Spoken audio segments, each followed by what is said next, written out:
Constructing your life is about much more than just building a bank account.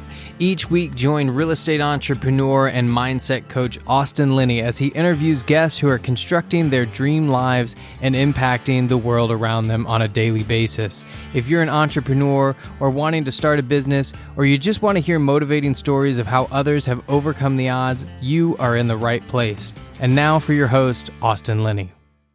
Guys, welcome back to Construct Your Life. This is Austin Linney here. We have a treat. We don't know if he's a taxi. We don't even know what he's doing today. We think he sells roofs, but we don't even know. So before we get into you, I'm going to give him a little backstory. So I was 17, a lost little boy. Parents got divorced. Started working in the restaurant business, which back then we just call it the drug business. I don't think it was called the restaurant business. I think it was called the drug business. And me and this gentleman, for lack of a better word, my first ever mentor, we hadn't spoken in years and reconnected a couple months ago. And here we are, Mr. Kirk Hampton. How are you doing, sir? Hi. Good to see you, buddy. Good to see you too, man. Awesome to see you trending from time to time.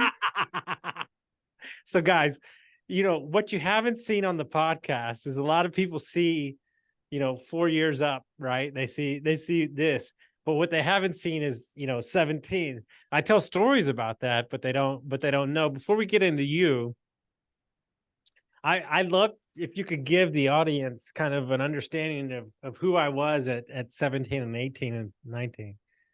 Okay. So,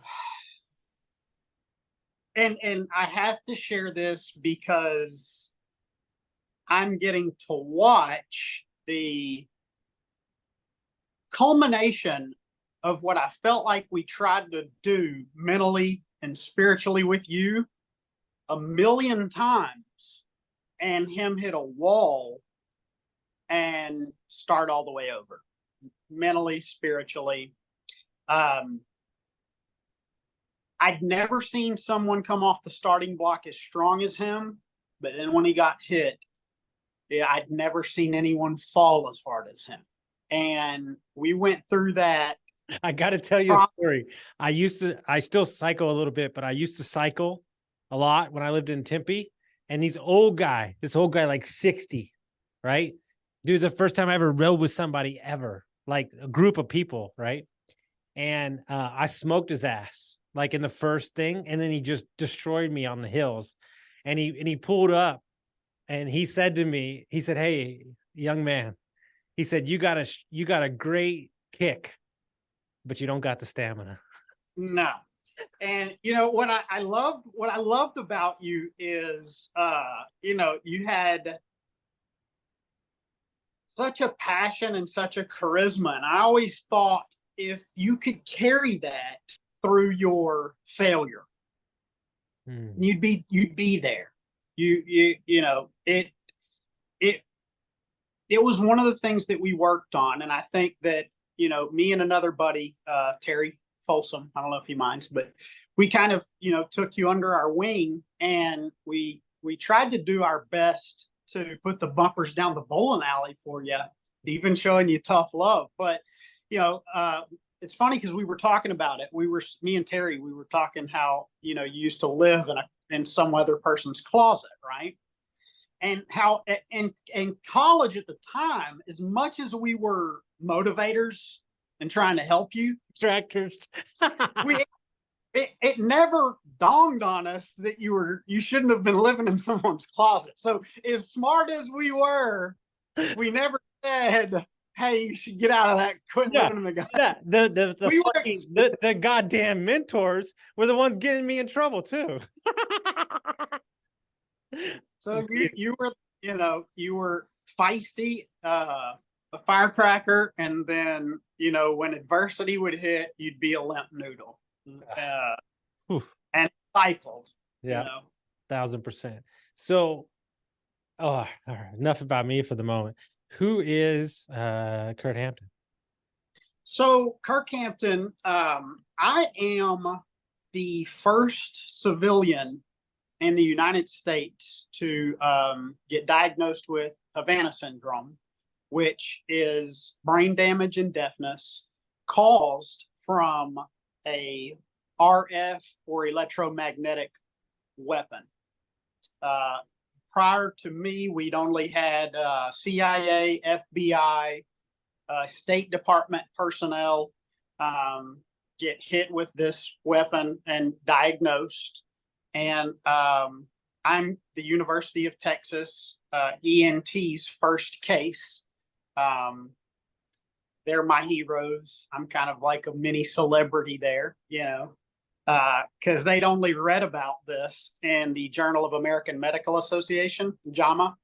And it was awesome. My doctor ended up being from Cuba, where all of this originally started, at an embassy where 40 of our U.S. personnel got diagnosed with the same thing. And so I'm also a whistleblower to the Commodity Futures Trading Commission for IRA fraud, a large amount of it. And I'm a business owner. I own a company, Top of the Lion. We do roofs primarily. We do, anything construction, residential, commercial. And I've been doing that for a year. I'm actually better at being the first civilian to get hit with a high energy weapon than I am at construction currently. No, I'm just playing. We did pretty good. And a reluctant pastor as well, too. Thank you for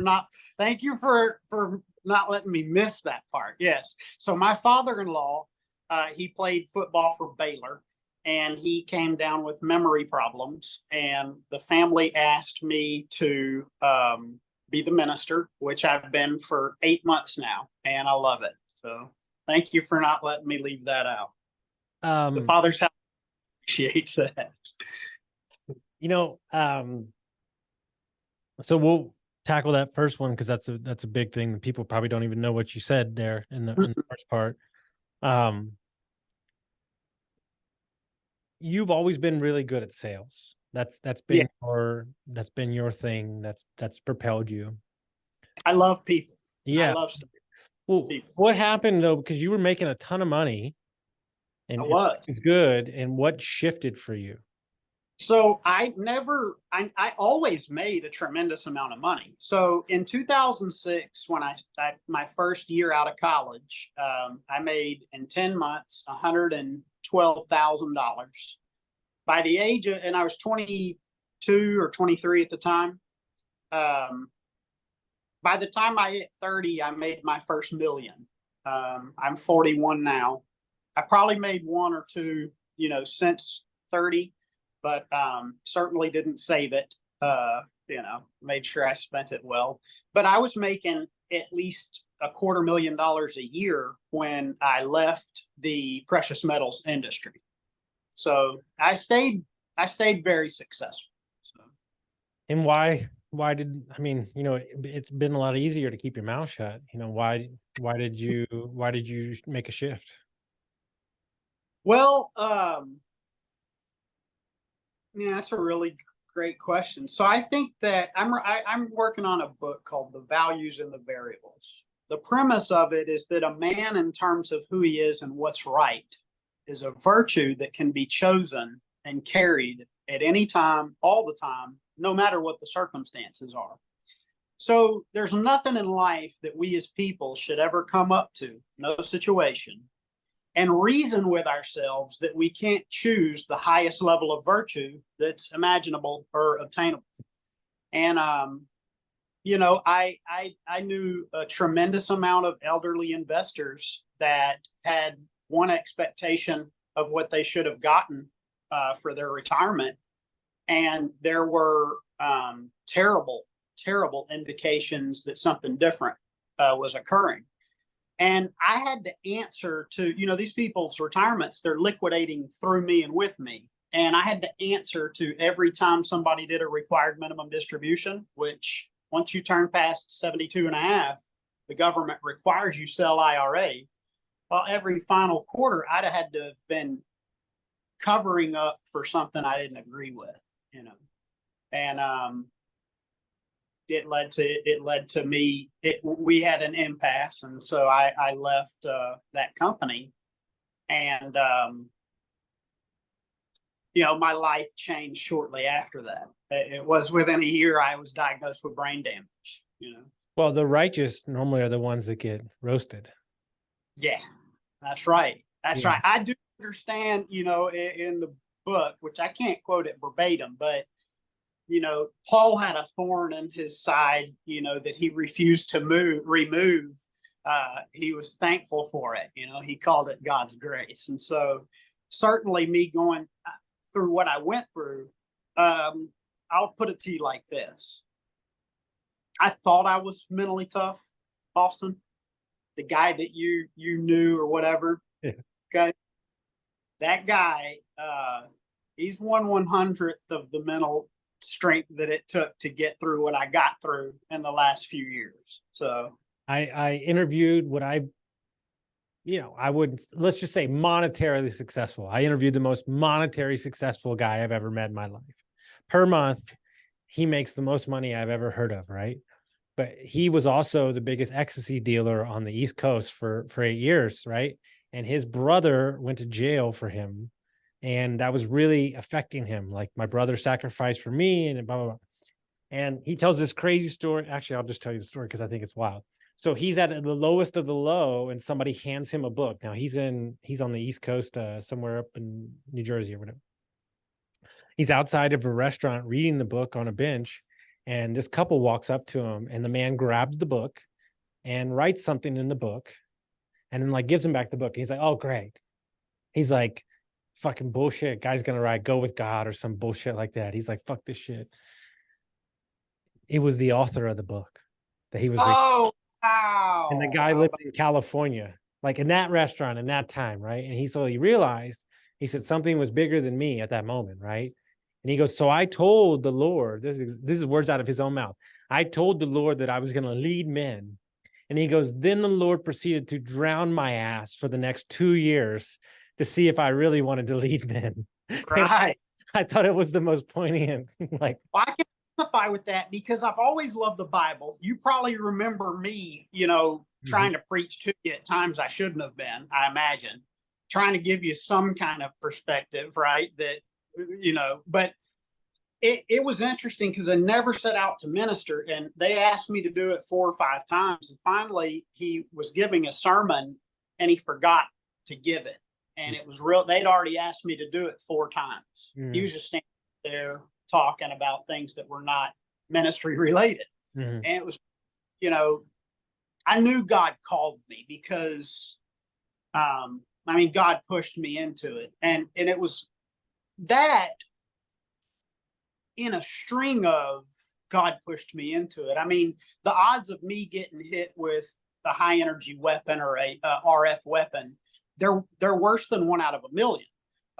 There's only been about 200 people, I think, globally that have gotten diagnosed, and they're, CIA, embassy workers. They're some of the highest decorated intelligence professionals in history. And going through it taught me a lot, not only about who I am, but who people are, the beauty in people. I had a really bad thing happen to me, okay? But you would think there'd be a lot of victimization or trauma in that. One of the coolest things about going through something so terrible, I'm in my bed, okay, for 5 hours, hearing such a high pitch frequency that I hear tissue inside of my vestibular breaking, okay? It's crunching. I had fluid on the outside of my temples. My brain was swelling from the heat, but it had nowhere to expand because of my skull. It was one of the most painful things I could try to explain. It was literal torture. And I went through one of the worst things that any human, I wouldn't wish it on any human, but I'll tell you what happened, man. I got to see the beauty in a lot of people along the way. And I got to see love in people along the way that had I not gone through something so painful, I would have never. It's like you think you're thirsty, Austin, until you're in a desert, then you know you're thirsty. A drink of water means something totally different when you're in a desert. Because we as people have created a society where we totally remove the lack from existence, right? That's the right. radio destroys a good song because they play it 70 bajillion times. We take love for granted. Look, man, I there were people that didn't believe me because they couldn't see the weapon, and I understand it. You know, my brain was bleeding, and not even anybody in my family that had the wherewithal to hand me an ice pack. Okay. I had traumatic brain injury and they couldn't see it, so they couldn't understand it. It was at some phases one of the loneliest places I could describe, but I kept fighting and kept fighting. And, you know, I was working with the intelligence community quite a bit at the time, the FBI, sharing reports with the CIA, studying Anthony Ferrante, who's the former chief of cybersecurity for the FBI, and he did some cybersecurity work with the NSA. You know, talking to him talking about some of the implications to those types of people. And I took, I was pretty dizzy. I couldn't walk very well at the time, but I took a couple of years off and I immersed myself in accomplishing something that should have been impossible. I got acknowledged as the first citizen. And I want to point something out about it. When I went in for my diagnosis, I walked in, Austin, and they said immediately that I'm deaf and there's something wrong with my brain. I said, perfect. Can you guys go ahead and give me the diagnosis so I can move on with the intelligence community? And they said, no. I said, wait a minute. I have the same exact thing going on with me as these other people in the medical field. Y'all are diagnosing and you won't diagnose me. They said, no. I said, why? They said, because you weren't stationed in Cuba. They said, what we're going to do is establish a health baseline and monitor you. Okay. And if the attacks continue and we observe more physical damage, then we'll consider it. Within 2 months, I was diagnosed. So I took more damage. I kept feeding the intelligence community information, started giving up some real vital case information, and became the first civilian. It was difficult because I didn't even get acknowledged like our U.S. personnel. You know, I had to continue to keep getting hit and take physical damage to get acknowledged. But thankfully, they gave me the diagnosis. You know, so pretty phenomenal overcoming. It felt like, you know. And why do you and you know, I mean, you're sitting here talking to us. What's, you know, the road back? I mean, you know, how are you in a place with so much peace now? I mean, I wouldn't say peace, but how are you? That's a question that makes me emotional because you see it evidently. But I'll tell you this, man, when you're at the end of your ego and yourself, okay? Mm-hmm. And you've put your whole effort into something, everything you have, and you still came up a little short. To me, that's one of the most liberating experiences that God gives us is failure and us having put in every single thing we have, because then it makes it less confusing about who we need to be to continue to move forward if we're not going to quit. Mm-hmm. And in that, my peace comes from the power that I know is in me. Is it can't be my own, because I couldn't have accomplished what I accomplished, Austin. I would believe that it'd have to be God in me or some divine energy. If people are not of the background to use the word God in their spirituality or philosophy, mm-hmm. then I just call it a energy that has some sort of deity for what's good or what we could agree is good. And God, in my language, God gave me a peace. He did all the work for me. I mean, dude, I was trying to hire a private investigator to prove what the CIA ended up proving for me. So I have a timeline of this that, nobody would believe, but I'm in the hospital. Okay. I get hospitalized I got to go to the ER in 2020 in over Christmas. They hit me. December 5th of the same year, the National Academy of Science, Engineering, and Medicine released a 77-page report on how I could get medically treated, and it didn't exist prior to that. We're talking in the same month, our government released how I could get medical treatment. Now, keep in mind, it was so new that the doctors didn't even, I was telling them to Google it and they wouldn't. That's how new it was. Okay. They didn't even know. But, Congress enacted the National Academy of Science, Engineering, and Medicine to do the most intelligent research on anything that's medicine, engineering, or science. And because this was such an anomalous incident, they pulled out the top experts, and so they proved and gave me a path to prove what was going on. I'd have been I don't know what I would have done without that. I wouldn't have had anything to even call what was happening to me, and the peace I have now is I see that it was all part of God's plan or divine intervention or whatever you'd call it, Well, I think the biggest thing is that we run from the darkness. Instead of making friends with it. What I tell everybody is entrepreneurship, believing in yourself. It's like walking down a hallway with no handles on the doors and the lights are out. That's right. You have to continue to walk within the faith, because what's behind you is what you already know. That's comfort, that's safety, right? And I had a guy tell me in Dallas a couple of months ago when I was at an event, he goes, man, your give a fuck is just gone. He's like, it's broke off. You don't give a shit. I said, it's not that I don't care. It's that I accept that feeling, but I don't let it control me. There's two different things. Yeah. Right? And so when I started introducing myself as, hey, I'm divorced, a meth addict, homeless, alcoholic, nice to meet you. Like, there's nothing you can do. I'm owning it myself. Right. But we keep all of our skeletons and we keep our bullshit, and we, because what I've realized after doing as many podcasts as I have and coaching people, it's not failure that scares people. It's success.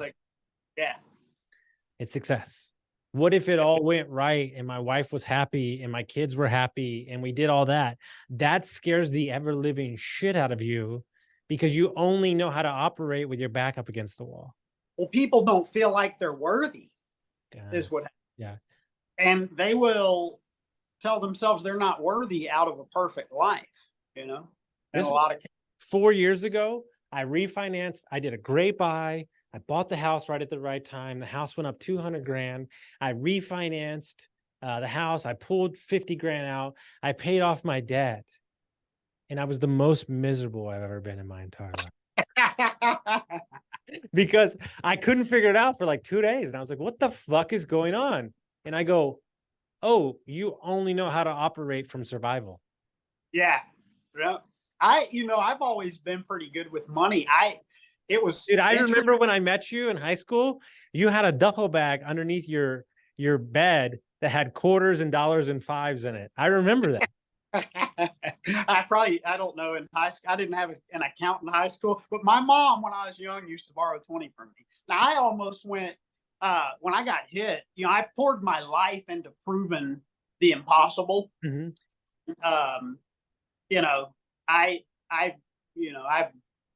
I almost got to the point where I was selling everything, but I've been working for Dark Mountain Roofing now for a year. My company is a consulting sales company, top of the line. And just, I like this. I want to get to this part for your target market, right? We raised just me door knocking in a year, a little over $1 million in sales in 1 year. So, and that was me walking into an industry I knew nothing about. Dark Mountain Roofing had been open for 4 years. Mhm. So I got to rely on his expertise of what a quality repetitive process was for installs. But I raised over $1 million pretty easy. I might already be there this year, by the way. And how does one go in to doing that without, knowing the business per se? Well, I had, a history enough of understanding people's needs and what they need as a human being. And I had the willingness to drive around a location and familiarize myself with every single roof that needed to be restored. And so I developed a pretty extensive client book. But my rule was I was only going to communicate with clients that needed what I had to offer. So I really wasn't doing a lot of selling. And if that meant that I talked to 20 more people rather than push somebody into doing something they didn't want to do, then, I would just talk to 20 more people. But it's pretty easy because everyone needs a roof. And if you're, humble, I think, and you care about what matters to them, and it's pretty easy to help them get one if you do a good job, So I want to hit on there. So you said, say that one more time. You sold to people that I sold to people that were on my page that needed it. Mm-hmm. A lot like sales. And in order to find these people, if I had to talk to 20 people to find out they weren't interested, that was okay with me. I used to be in a high pressure sales job, Mm-hmm. and I made a commitment with myself that I would never be a part of anything like that again. And so, and by the way, as salespeople, it's not comfortable to pressure people.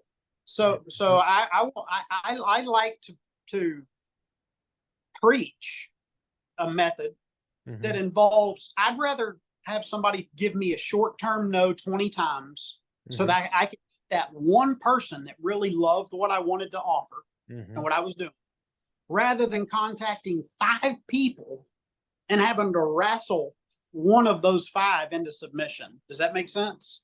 1,000%. I think it's about work. Well, see, you and we're creatures of efficiency. Yeah. And I think a lot of people, they think this is where people have sales wrong. Dude, I don't even know if you know I did this shit, okay? When I used to wait tables, this is the true story. I used to memorize what everybody in the restaurant did. And I'm going to walk you through it. I found out who played t-ball, kickball on Tuesdays. I found out who went to church on Fridays. I found out who was in a band. I found out who did everything. You want to know why I did that? So when I needed a day off, I'd go to that one person that had that one shift that could cover it instead of going to 40 people. Yeah, that's smart. And so in sales, look, don't get me wrong, more leads, the better. But I almost feel, here's what they don't talk about enough. And this is why I know, because I've been trained in high stuff. The psyche of a closer, to hear no too many times, affects how he can sell. And so one of the techniques is set them up with success with all the information they need to close it. They have a higher percentage. They're going to be better at their job. And that's what they don't talk about, the tangibles. Yeah. What's interesting is I find sales, because I used to be the number 2 of a $20 million a year segment of a $50 to $100 million a year company. We had anywhere from 40 to 100 salespeople at any time. I had 11 to 20 people that were salespeople that had to answer to me for the last 5 years of that by title, but for the last decade of my career by leadership. Okay. So they had to listen, or I was responsible for them, however you want to look at it. And I've seen a lot of personalities come and go. And what I find interesting about salespeople is, in the pursuit of avoiding rejection or trying to avoid rejection, they find more of it. So we get scared to have 19 people tell us, leave me alone, because we don't want to hear that 19 times. It reminds us, for some reason, of every life failure we've ever had those 19 times, which is not what the truth is. Okay. We want to bring all of our life's history into that failing moment. Okay. Make it way heavier than it really is. Okay. But what they'll do so they don't have to hear no or be rejected by 19 people is they'll talk to fewer people and wrestle with them and try to bend their ear, or they'll try to wrap one into submission, and it's a fight. And you get more rejection in life overall living that way than had you just talked to 20 people, you know?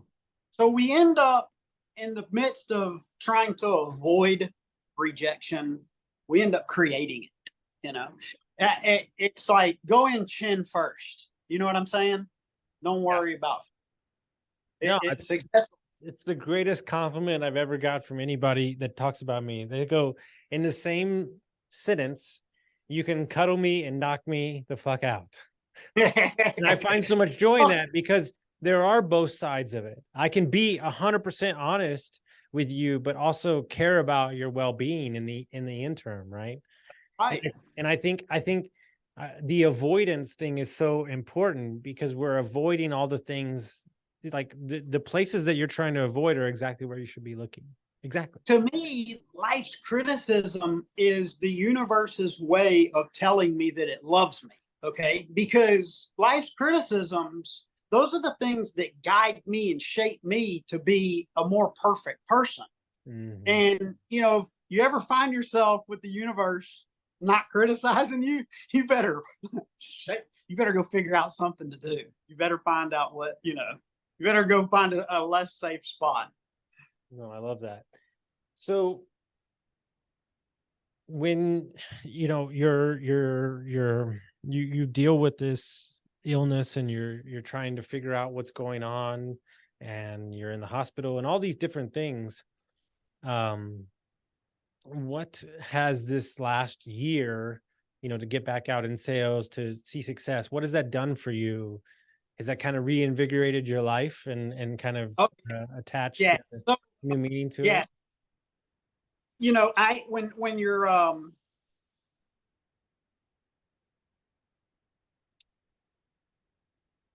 my inactivity, you know, in the workforce facilitated questions, you know, about my you know, you take a head injury, you know, your brain's bleeding. Is he going to come back? Right. Or is he, you know, is he toast? Because, you know, the right head injury, traumatic brain damage, you know, it can take you out. I couldn't walk for a little while. But this past year has been refreshing for me, because I got to remind my family, counting on me to bring in bread. And my family that's not counting on me to bring in bread, but is watching my prosperity. I got to remind them who I am. And they got to see who I am. And the version of me that came back into the workforce, I don't want to say bulletproof, because that's probably unfair. But based on what I ended up overcoming and going through, you'll be hard pressed to present me a scenario too complex or too challenging. I'm not going to flinch for anything. So it's tough to impress me with a challenge now. As a result of that, I'm looking at bigger ones. You know, I'm almost ravenous when it comes to growth.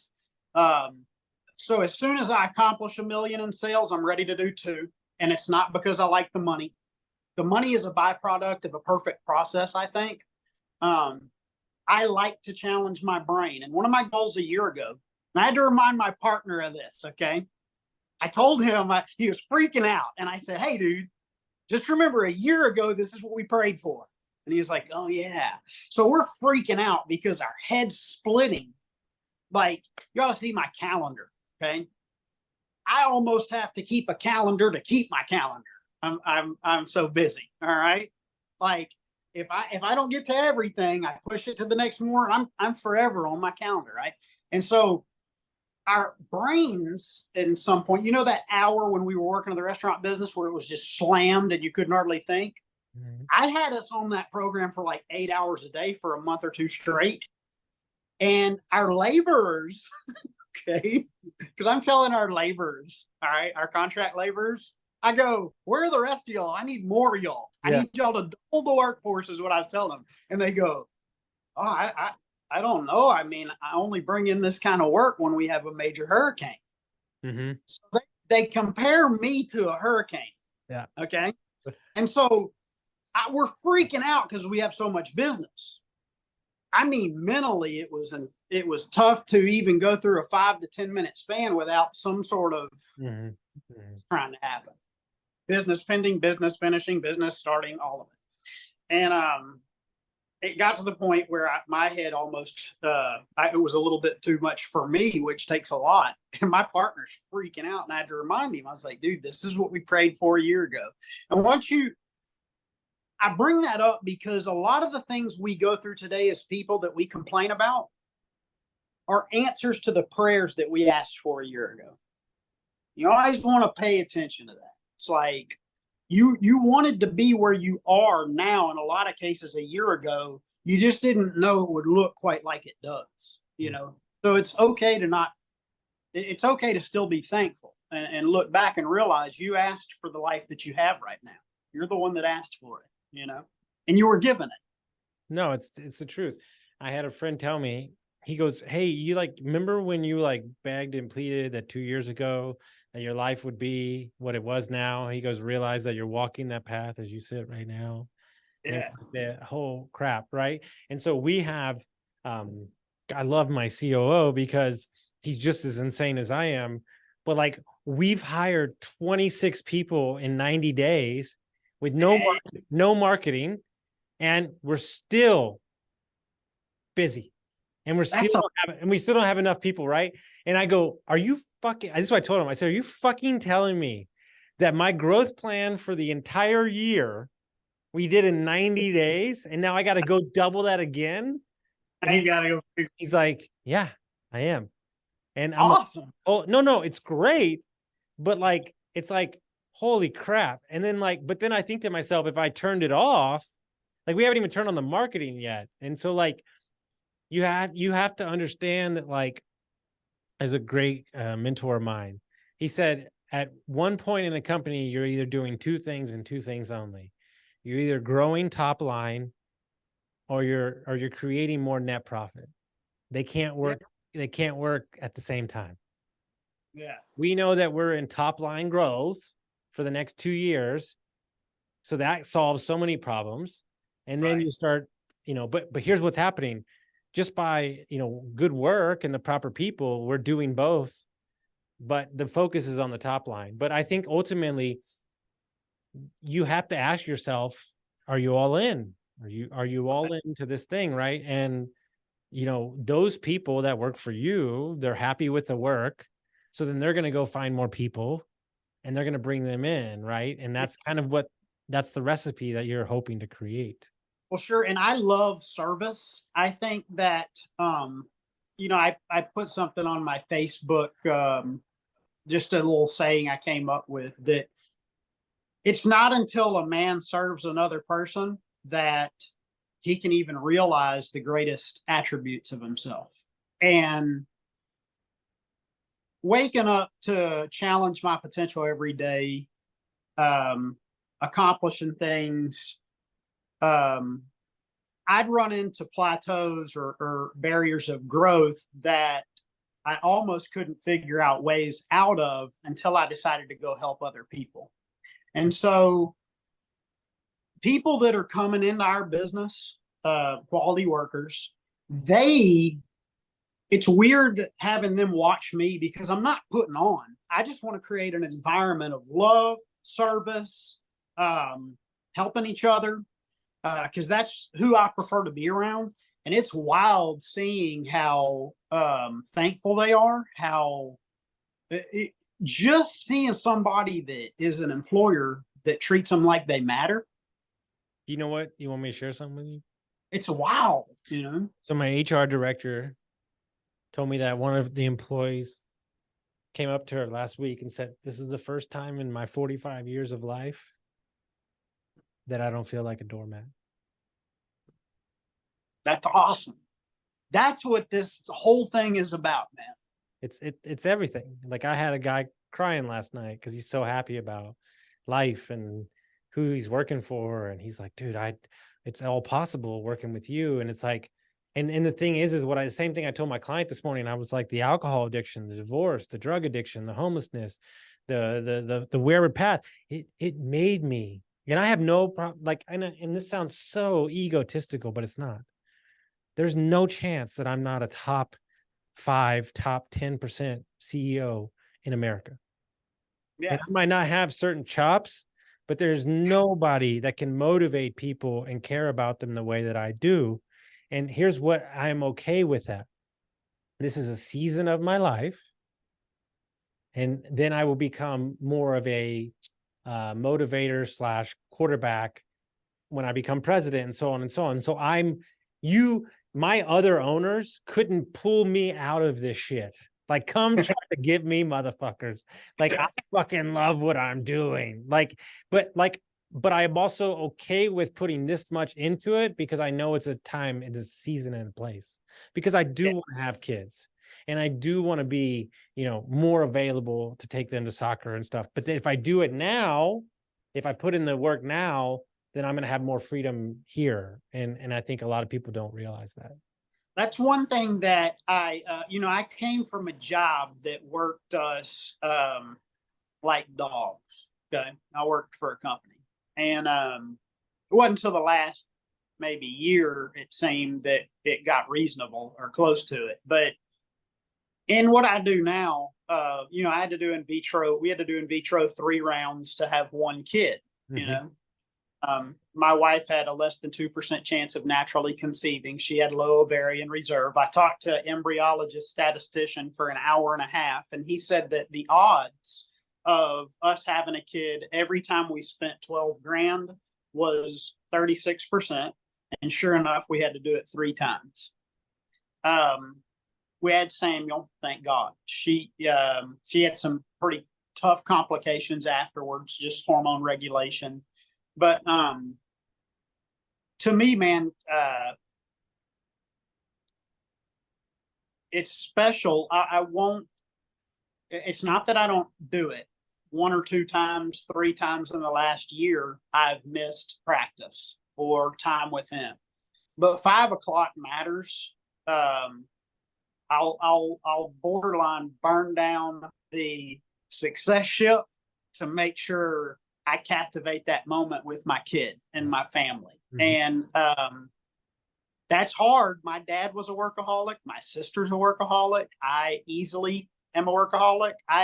People used to complain about working 12 hours a day, and I looked like a leader because I didn't complain. But it was so ingrained in me that you can't outwork me because I love it too. I can act like I'm working like in the 14th hour or whatever and act like it's a problem because that's what normal people do. But I didn't care. I was in.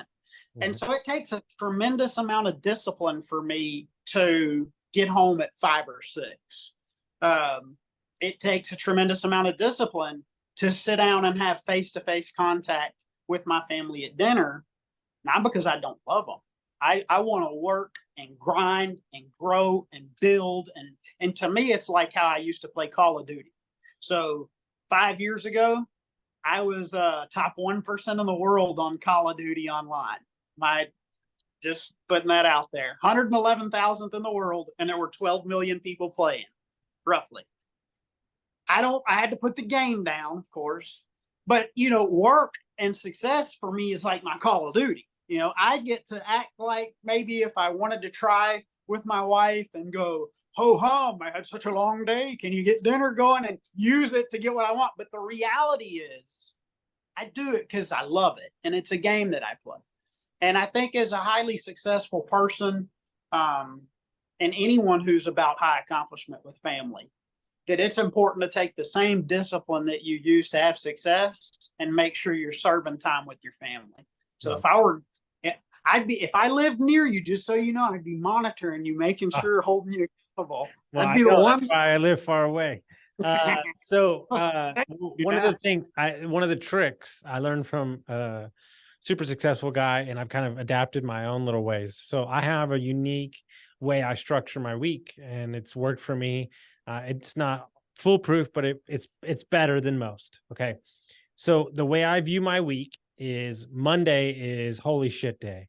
So Monday is 7 to 7, straight through, no breaks, no nothing.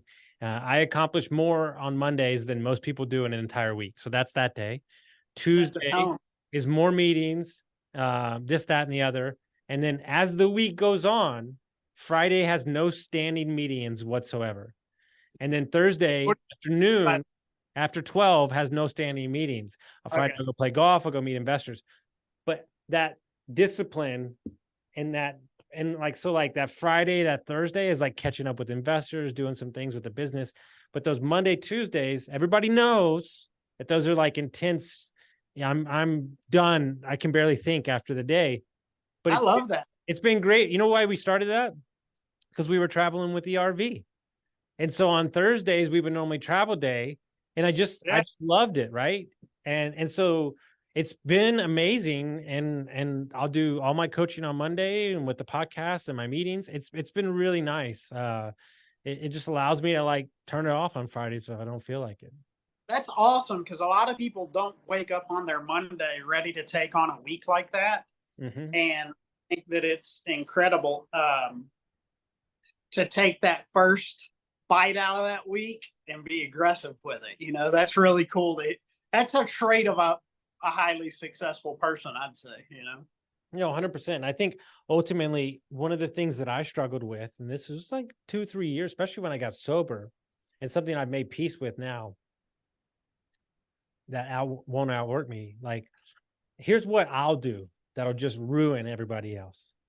Is I am the most consistent son of a bitch you've ever met in your life. You're never going to get like, and so what I realized as a coach is I have to, one of my favorite kind of quotes from one of my other mentors, like, does your audio match your video? Right. And so I don't care what time you're waking up. You see my Instagram story, 5 a.m., 4:30, I'm up. And so no matter what they did, the coach was leading the tone, right? And what I realized is that was part of, I started getting up for others instead of me. Yes, that's it, dude. Right. And so you do these things, you create these things, these pools, right? Because you and I are more, I'm easier if I spend money, blah, blah, blah. Like I'm more inclined to do it, right? Because I'm the last person to, put money on myself, right? But if it's, my fiance wants it, it's fine, whatever you need. So you just learn these little tricks, you learn these little ways to get started, and then you create a new reality, and then you just, boom, you're off the game. Absolutely. There, the waking up for another person, there's people that don't want to get out of bed in the morning. There's people who have families that don't even consider it. It's seamless. You automatically are getting up. Mm-hmm. And serving other people creates an innate power in us that we don't even have to try to instill. Just by serving others, we're immediately powerful. And I want to, since we have sales backgrounds in history, I want to give you a little parable, if you will, about the importance of high achievement and raising the bar. Okay. So, and this has nothing to do with greed or money, but money is a measure of what we're putting in and what we're getting out in terms of effort, fortitude, mental capacity. Okay. So we play little games with money that don't have to do with spending it or greed. I drive a terrible vehicle and make a lot of money. It's because I play a game about high achievement. But here's what happens. This is why it's important to always raise your goals. Now, I know we as salespeople, when we hear that, we think, oh my gosh, here we go, another motivational speaker telling us to raise our goal. No, but I'm going to tell you there's a really interesting psychology behind it. So let's say I tied your hands behind your back, okay? I punched you in the face, knocked you to the ground, and said, all right, get up. I'll give you $1. You might get up, right? I tied your hands behind your back and I punched you in the face and I said, now get up for $1 million. Question is this. will you get up one more time than you would have for high achievement versus low achievement? Answer to that is yes. Here's my point. It's more difficult in life to be average than it is to be great. Because people who wake up to be great, because who we are designed to be and who we are created to be is great, we innately accomplish more and get more just by waking up to be great. We're going to get up more often. We're going to overcome more things. We're going to see obstacles as minute things when we're going to achieve. The point is, if you ever find yourself having a tough time being motivated in life, it's because you're not rewarding yourself with enough. Dude, call with a client this morning, sales guy, moved to a company of straight savages. I mean, this is like, don't do your job, you're gone. Like 2 weeks. Like we're talking about ninjas of ninjas, right? This is high ticket sales, scary stuff. He went from a company that was very low, and he's had the best 2 weeks that anybody new to the company has ever had, right? And I said, what's the life lesson here? And I said, you can't put a fucking shark in a minnow tank. Right. You raise to the ability of the people that you are around, and you know that for the rest of your life, you have to go to the place that makes and challenges you. Yeah, absolutely. Absolutely. And that's why my new thing is very simple. I have a creed that I live by. It's my new definition and theme of life, is that I only will seek and I only will be drawn towards races that I can't win. Nice. It's funny because I want to, I don't know where we are on time or what have you, but You got like 5 minutes. Perfect. So I put this together for this 5 minutes then. I accomplished something in my life that's mathematically impossible. And as a result of it and overcoming it, my mission is to influence people in a way that changes what they believe is possible, and do that through showing them who they are. That's my life mission. And, I want to thank a few people, because this is my first going public of some of this stuff, right? I want to thank Brad Moss, Mark Zaid, and the James Madison Project. I would like to thank Mark Polymopoulos of the CIA. When I was alone in my journey, you were my shepherd. From the bottom of my heart, thank you. I'd like to thank Dr. Alaba of UT&T. You and your team's work was built with the hands of angels. I'd like to thank Dr. Dang of UT Neurosciences for her persistence. She never quit until we achieved our goal. I'd like to thank members of the Father's House Church, and a very special thanks to my family for the love and support. And finally, I'd like to thank God for casting every one of your roles in this life. Amazing. And before we get out of here, for anybody that's listened to this podcast, all 500 plus episodes, who's known me in the last 4, 6, 7 years, like this man that's sitting in front of you was the first person that taught me my thoughts were decent. My thoughts and my own beliefs of who I was were enough. And so that holds a special place into my heart. And him and Terry, the guy that you haven't seen on the podcast, is the one that you hear in all the stories that picked me up and did all those things. So it's a full circle moment for me. When I sent Kurt a message, he played it in front of his congregation, and it really, struck with me. And the entire real full circle moment is going to be when I speak to the congregation. I cannot wait. I might not wear a shirt because I'll be busting out so happy. I just might run through the thing. We'll do like a football.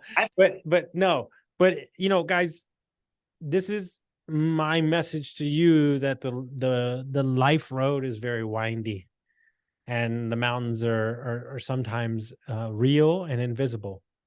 And you ultimately, know that, what Kirk cared about more than anything was that his words were heard, right? Or there was lessons at least taught. And one of my favorite things that I learned through coaching is I can't control.